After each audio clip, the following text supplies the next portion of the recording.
Things to do in the zombie apocalypse once you've been bitten by Hyper Obscura.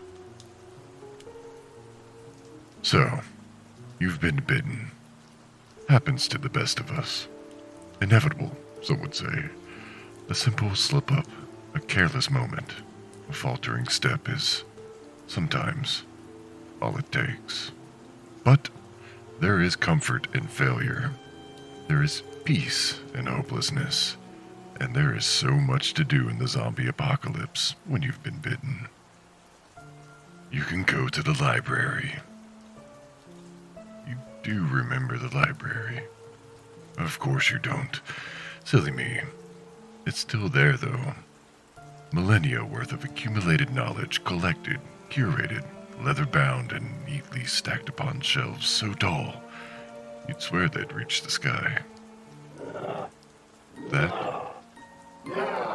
That's Mr. Lancaster, head librarian, keeper of the word, we used to call him. He still is, you know, perpetually now, as it were. Well, as perpetual as rotting tissue and bone can be, I suppose. Or you could go to the amusement park, where the rides and fairs are all rusty and ramshackle and overgrown now, of course, and even if they weren't, there'd be no electricity to power them. But you can still climb the rickety rails of the roller coaster or sit on your favorite animal in the merry-go-round. Mine's the lion. And consider the overwhelming silence of a world without humanity. I still buy my tickets at the booth by the entrance. Old habits die hard, I guess. I never knew his name, though. The young lad who used to work there. I just call him Billy now. There you go, Billy. Keep the change. But my go-to has always been the zoo. There aren't many animals left, mind you.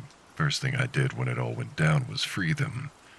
Open the gates and let them roam the harsh concrete jungle with the hungry dead. A few stuck around, though. Old habits die hard, I guess. Your mother. She loved the herpetarium the most. She'd spend hours in there staring at the geckos and snakes and funny little salamanders you couldn't really see unless you knew exactly where they were. Her favorite was the axolotl. They can regenerate entire limbs, you know. No scarring or anything, just a brand new limb. Just brand new life. I attended to the axolotls as long as I could, but it turns out even miracle reptiles have to face their own mortality. I still visit her sometimes. Often. Every day. I think she'd know the difference between a hungry cry and a death rattle. To know what to do. To know how to nurture and care for a baby. To care for you. In a grim world so utterly hell-bent on murdering us one by one. And in the end, who could have known? Who could have known those wee little baby chompers of yours were sharp enough to penetrate skin? So, I've been bitten. Happens to the best of us. Inevitable, some would say. But it's like your mother whispered to me just before she passed on.